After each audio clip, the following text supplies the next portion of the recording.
Di ba ang ganda? In magaan lang siya kasi sinukat ko to kahapon doon sa ano. Happy Monday everyone. So balik work ako na sa Inday. Naka-ano din ako.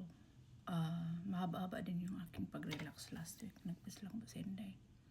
Yung workout ko last week is ano lang, twice a week. So ngayon, ganado man sa Inday mag-workout. So straight na mag-workout. Kaya next week, mag-travel sa Inday. So dili ta ka workout ano.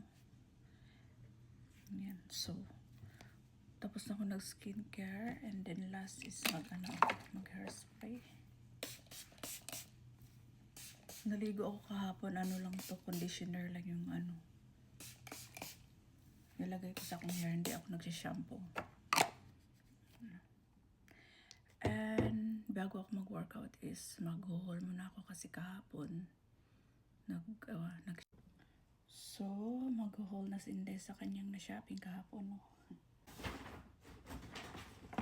Hindi ko siya nang-haul kahapon. Sabi si Inday. So, ito.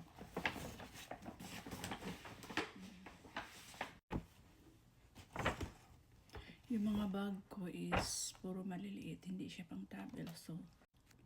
So gusto ko ng bag na medyo malaki para malagay yung ko, yung tripod ko. Lahat-lahat na pang vlog. Kasi alam mo naman, si Inday mahilig talaga mag-vlog since 2020 sa aking YouTube channel.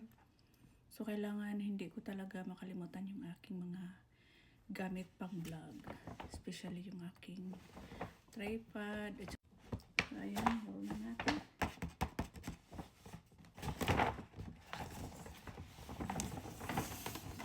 Tcharan! Kasi magkasya yung aking nabiling bagong tripod.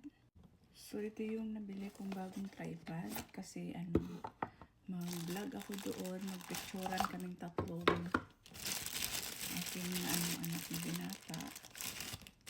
And walang magpipicture doon sa amin. So ito is perfect kasi medyo talagang mahaba to siya. O diba kasya dito. Kasya. So ayan, may na rin siya dito. Zipper and then dalawang pouch. Lagyan na ng kung ano-ano na lang. Then isa dito ko ilagay yung aking lipstick or face powder. Ayan.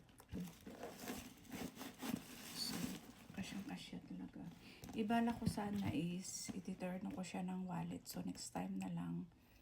Dahil nung namili ako nito ng bag, pinapili ko kung tinanong ko sa inahan kung anong mas maganda yung kulay, yung brown or ito. So it is maganda daw.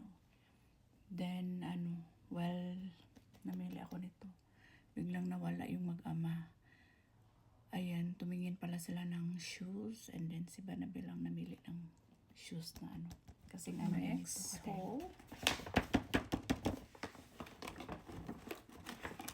tiningnan ko talaga siya kagabi and parang ayaw ko siyang suotin kasi sayang ba madumihan. Unboxing. Tcharan! Si Banabe lang pumili nito. Sabi ko, ito na.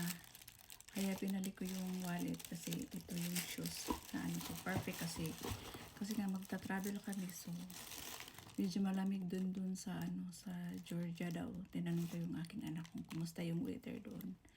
Medyo malamig, so hindi ako mag-sandal, mag-shoes lang ako.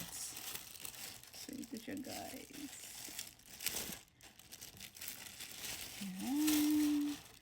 First time kung maka-shoes ng original Nike. Ayan. Tingnan ko dito yung ang tibay talaga. And parang ayaw ko siyang suotin kasi sayangan ako madumihan siya. So pala to, size 8. Kasi yung 7 medyo maliit sa akin. Magaan lang siya, guys, as in. So nagustuhan ko talaga. And next time is kukunin ko yung wallet na katerno nito. Kasi pinapili ako ni Banabel sa yung wallet or ito. Sabi ko yung wallet. Sabi niya yung shoes na lang kasi ang dami mo ng wallet. So, ayan, napakaganda. Diba? So, ayan. May pa-card pa sila. Ayan. Napakaganda. So, maura to guys ang atong haul, no? Bye! Happy Monday everyone! And God bless us all. Mag-workout na sa Inday kay unsa na oras 1:11 PM na dire sa tati.